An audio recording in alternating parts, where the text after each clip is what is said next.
Revision और 1 marker of all the chapters, किसी भी चैप्टर का जो क्वेश्चन है मैं पूछूंगा। First of all, what is the meaning of grouping of assets and liabilities?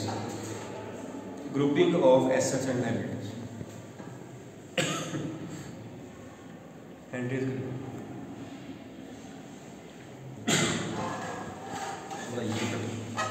Sir, it means to group the assets and liabilities according to their like non-current assets, current assets, current liabilities and non-current liabilities. Yes, उन्हें current और non current में group कर देना, current assets को अलग और non current को अलग, सो दैट कि जो यूजर है उसके लिए इजी हो जाए उसको यूज करना। And what is marshalling of assets and liabilities? Topic पूरा था grouping and marshalling. Grouping mean putting them in a group, current को अलग दिखाना, नॉन करंट को दिखाना। Marshalling means arranging them in order of liquidity. No, it is not marshalling. Arranging them in any order is marshalling. And marshalling can be in 2 orders. One is liquidity, other is permanence. आपका answer जो था ना वो एक side निकल गया। Marshalling means showing them in an order. बस in an order. Order कौन सा है वो डिपेंड करता है। Marshalling के आगे 2 orders है, एक है order of liquidity और एक है order of permanence। Order of liquidity में पहले लिक्विड एसेट्स आएंगी, परमानेंट में पहले परमानेंट एसेट्स आएंगी। Liquid means current assets near about और नॉन करंट बाद में, इसका मतलब। और अगर परमानेंट की बात करें तो परमानेंट में पहले परमानेंट एसेट्स आएंगे, means non current assets, current बाद में। एंड आई होप कि आपको मीनिंग पता है करंट और नॉन करंट का, ये एग्जांपल्स पता है आपको। करंट में हम लेते हैं कैश इन हैंड वाला या शायद बैंक और चलो डेटर्स, रिसीवेबल और बस इन्वेंट्री लेते हैं। इन्वेंट्री, स्टॉक नहीं लेते, प्रीपेड एक्सपेंसेस ये भी ले लेते हैं, एक्रूड इनकम ये भी ले लेते हैं, बिल रिसीवेबल्स ये भी होता है, short term investments, short term mean जो लेस देन 12 मंथ्स है वो भी ले लेते हैं। All these are current assets. Non current में क्या क्या आता है? नॉन करंट एसेट्स में land, building, plant, machinery, furniture, fixture, motor vehicles, computers, goodwill, trademarks, investments, patents, ये सारी जो है आपकी नॉन करंट एसेट्स। अगर लिक्विडिटी होगी तो पहले कैश इन हैंड वाली मींस करंट एसेट्स शो की जाएंगी, दूसरी बात में वाइस वर्सा। करंट लायबिलिटीज में creditors, bills payable, outstanding expenses, advance income and short term loans. और नॉन करंट में कैपिटल, लॉन्ग टर्म लोन्स और डिबेंचर्स वगैरह, पब्लिक डिपॉजिट्स वगैरह आ जाते हैं। ये कुछ है, ठीक। तो ये क्वेश्चन जो है आपका 1 से लेकर 4 मार्क्स तक हर रेंज में बनता है, हर रेंज में। 1 मार्कर भी यहाँ से बन सकता है, 3 मार्कर भी बन सकता है, 4 मार्कर भी बन सकता है, 6 में भी बनता है, ठीक है। देन है आपका give any one difference between balance sheet and trial balance. Balance sheet and trial balance, any one difference. आपकी बुक में 8-10 डिफरेंसेस है, कोई एक सोचना है, आपने सोच के बन जाएगा। अगर आप सोचोगे मैंने तो पढ़ा नहीं हुआ, मेरे को आता नहीं है, फिर तो कभी नहीं बन सकता। आपने ट्रायल बैलेंस भी बनाया हुआ है, आपने बैलेंस शीट भी बनाई हुई है, मैंने 8-10 नहीं पूछे, मैंने एक पूछा।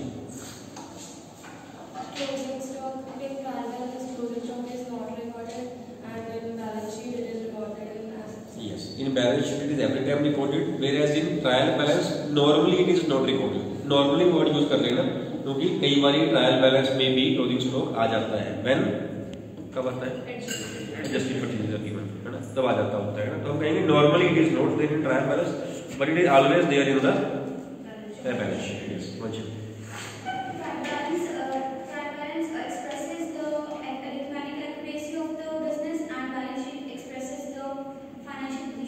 Arithmetical accuracy of books of accounts, not business, books of accounts. Objective जो है ट्रायल बैलेंस बनाने का, that is to calculate, to know the arithmetical accuracy, and to for balance sheet it is to know the financial position of the business. Yes. brother So balance sheet trial balance includes all expenses and incomes of business, whereas balance sheet only includes liabilities and assets. Yes, trial balance में ठीक है, थोड़ा सा ठीक कर दूँ। Trial balance includes expenses, incomes, assets and liabilities also, उसमें सारी आती हैं। हम ये कह सकते हैं कि ट्रायल बैलेंस में तीनों अकाउंट्स आते हैं, रियल भी आता है, प्रॉपर्टी का अकाउंट आता है, पर्सनल भी आता है, डेटर्स क्रेडिटर्स होते हैं, और नॉमिनल भी आता है, एक्सपेंसेस, इनकम, रेंट, सैलरी वगैरह होते हैं। Whereas in balance sheet real and personal होते हैं, नॉमिनल नहीं होते। रियल कैसे? लैंड, बिल्डिंग, कैश सारा होता है। पर्सनल डेटर्स और क्रेडिटर्स के होते हैं, बैंकर्स के होते हैं। नॉमिनल एक्सपेंसेस, इनकम्स के नहीं होते। So in trial balance, all types of accounts are there. Whereas in balance sheet only real and personal accounts are there. No nominal accounts are there. और कोई? बस खत्म। एक मैं बताऊँ सबका सब।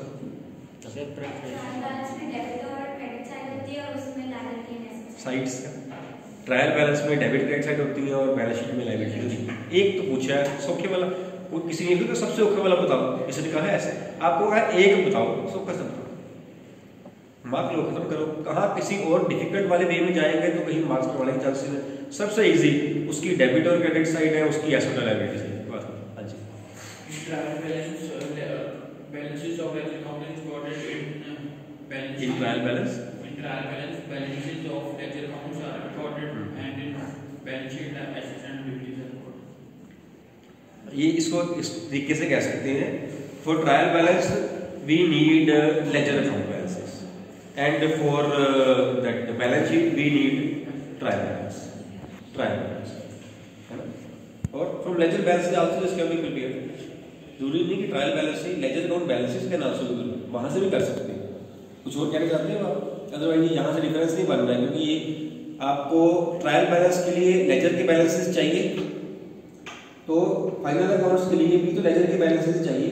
चाहे ट्रायल बैलेंस भी बन जाएगा, बन नहीं रहा, या इसे ठीक कर लो, इसको ठीक कर दो अगर आपको कुछ और भी था कहने का, क्योंकि मैं ये समझ पाया हूँ। प्रेपरेशन कहाँ से, बेसिस ऑफ प्रेपरेशन क्या है? Basis of preparation of trial balance is laser account balances, and bases of preparation of balance sheet is also trial balance, वहीं से बनती है, या लेजर अकाउंट बैलेंसेस वहाँ से भी बन जाती है ना। और भी पॉइंट चलो एक बताओ मेरे को, difference between gross profit and net profit. Gross profit and net profit. Gross profit is recorded in trading account and net profit is recorded in the gross profit. Yes, gross profit is the result of trading account, yes, and net profit is the result of profit and loss account. बिल्कुल ठीक है। और so gross profit is the sum of all direct expense, direct incomes minus and the difference between the direct so direct incomes or direct expenses का difference is equal to gross profit। इसको easy करें, बैठिए आप बता रहा कि जो आप पॉइंट बोले वही मैंने बोला है या कुछ और था आपका? जो ग्रॉस प्रॉफिट है it is calculated after deducting direct expenses only, net profit it is after deducting all the expenses including indirect expenses. ठीक है, यही पॉइंट था। यस सर, ठीक है। और कोई पॉइंट? बस खत्म हो गया। चलो difference Gross profit is not recorded in balance sheet and whereas net profit is recorded. Treatment बिल्कुल ठीक है। Gross profit is brought forward to profit and loss account, net profit is brought forward या added to the balance sheet liability side capital. ठीक। Then है आपका difference between tangible assets and intangible, इससे easy क्या होगा ना, नहीं ये नहीं पूछना। Difference between capital expenditure and revenue expenditure, capital expenditure and revenue expenditure कोई एक Capital expenditure is the expenditure which is incurred on the purchase of fixed assets, and revenue expenditure are those expenditure which are incurred due to some day to day expenses. Day to day expenses के लिए जो expenses करते हैं वो revenue expenditure होते हैं, salary rent वगैरह।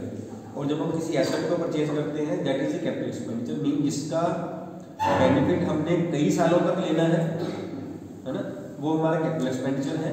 और जिसका बेनिफिट हमने उतने ही पीरियड में लेना है जितने पीरियड के लिए वो पे किया गया, वो रेवेन्यू एक्सपेंडिचर है। सैलरी हमने वर्कर्स को जनवरी में पे करी, जनवरी में काम मिलेगा ना, अगर हमें फरवरी में काम लेना है, फरवरी की सैलरी पे करनी पड़ेगी, मार्च में काम लेना है, मार्च की भी सैलरी पे करनी पड़ेगी। वेरे अगर मशीनरी हमने परचेज कर ली आज सपोज, इस साल परचेज की, वो 5 साल 10 साल से कहीं नहीं जाएगी। अब स्कूल बसेस परचेज करना है सपोज, वो उसने 1 साल परचेज करी, उसके बाद काफी रिक्शा चल रही है तो परचेज होगी तो कई साल चल गई। जबकि स्कूल ने जो वर्कर्स रखे हैं, टीचर रखे हैं, उनकी सैलरी जो है देनी पड़नी, हर महीने देनी पड़नी। जब बसेस परचेज करी वो कैपिटल एक्सपेंडिचर, जो ये फ्लोर बना है स्कूल का कैपिटल एक्सपेंडिचर, एसेट बन गई, बनी नहीं पता है, नया फ्लोर बना है, पता है किसी को नहीं। जहाँ आप बैठे हो ये लेटेस्ट बिल्डिंग में बैठे हो, लास्ट ईयर शुरू हुई थी और ये आपके लिए खोलेंगे नहीं, इनोवेशन आप लोगों ने की है इसकी, ये बिजनेस का। हाँ जी, बड़ी लो ना फीलिंग वीआईपी वाली सेलिब्रिटी वाली। रिबन इन करवाया हमने आपसे, बस बाकी सारे काम हमने आपसे करवाए। तो जो ये फ्लोर बना है सारा, ये कंपनी, ये बिजनेस स्कूल की एसेट है, एसेट होगी, उसको बार बार यूज करेंगे। ये तो नहीं इस साल बनाया इस साल यूज करेंगे, अगले साल दोबारा बनाना पड़ेगा। थर्मोकोल थोड़ी खराब हो जाए, बिल्डिंग है नहीं, कई साल तक चलेगी, कई साल तक चलेगी कैपिटल एक्सपेंडिचर। अगर वर्कर्स ने स्टाफ को सैलरी देनी है, जिस महीने काम लिया उस महीने की सैलरी मिलेगी ना। अगर अगले महीने काम लेना, अगले महीने की फिर देनी पड़ेगी, that is revenue expenditure. Building rent के लिए उसका रेंट पे कर रहे हैं, रेवेन्यू एक्सपेंडिचर। कमीशन दे रहे हैं, रेवेन्यू एक्सपेंडिचर। इंटरेस्ट दे रहे हैं, रेवेन्यू एक्सपेंडिचर। ठीक, और कोई इसी में difference? expenditures are done on regular basis. Yes, revenue expenditures are recurring or regular basis, reoccurring, and capital expenditures are non-recurring, don't reoccurring, बार-बार नहीं देख वाली। और कोई एक पॉइंट इसका एग्जांपल का हो सकता है, example of capital expenditure, purchase of land, building, machinery, payment of salary, rent, insurance. ठीक है। When debit voucher is prepared, it is given by the buyer to seller asking for the credit to sales payment. what is debit note? It is a memorandum which is used by the buyer to hire a seller. तो इसका answer भी वही था, उसका भी मेरी sheet notes की समझ आ रही है, आप उसमें पहले आंसर दे देती। और मेरा क्वेश्चन बाद में है डेबिट नोट में, इसका आंसर पहले आ गया। जो मैंने पहले पूछा था वो क्या था, क्वेश्चन क्या था? Debit voucher, not debit note, pre mature evaluation. कई बार ये बात होती है, आता है डेबिट वाउचर क्या होता है? डेबिट वाउचर टॉपिक है, चैप्टर है vouchers and source document of vouchers, उसमें से आता है। टाइप्स ऑफ वाउचर दो होते हैं, एक होता है कैश वाउचर, एक होता है नॉन कैश वाउचर। आता है कैश के आगे दो होती हैं, डेबिट वाउचर, क्रेडिट वाउचर। आता है चैप्टर करवा दिया मेरे साथ, मेरे को बहुत तुम्हें घर का आया था एब्सेंट करते का, मेरी मिस्टेक है, आप समझ गए, मैं बता नहीं पाया। पर जब when debit voucher is prepared, नहीं बताना कि मैं किसी और को चल जाएगा, पर मैंने बताना नहीं। Payment is made in cash. When cash is paid, then debit voucher is prepared. When cash is received, then credit execution.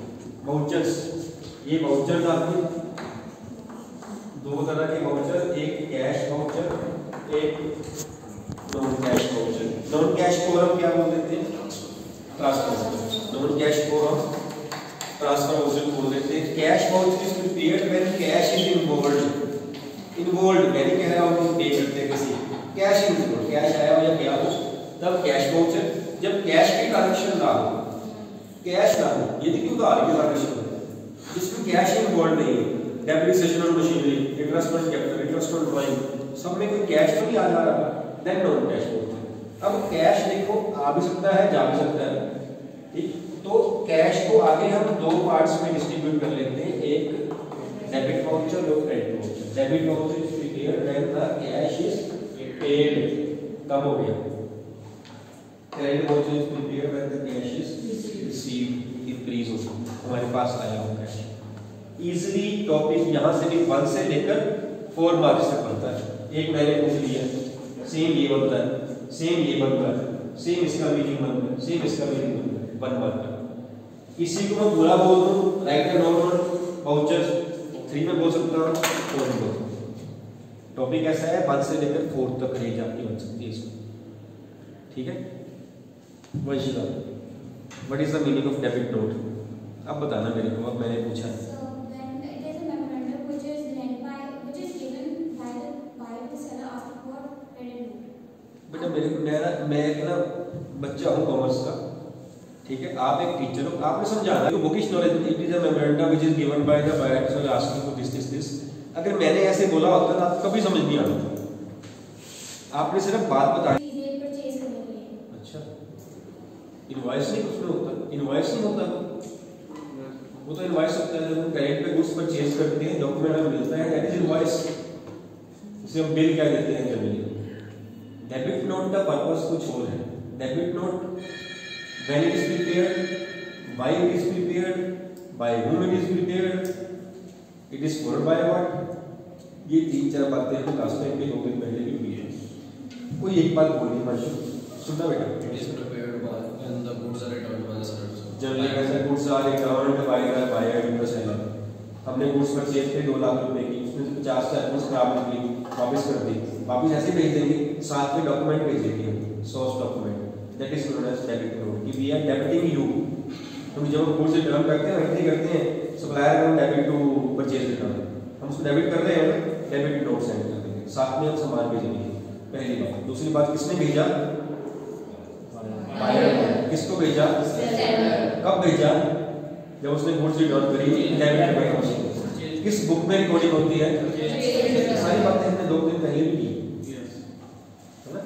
इसके उल्टा credit note is send by the seller to the buyer, है ना। वो जब goods receive करता है तब होता है।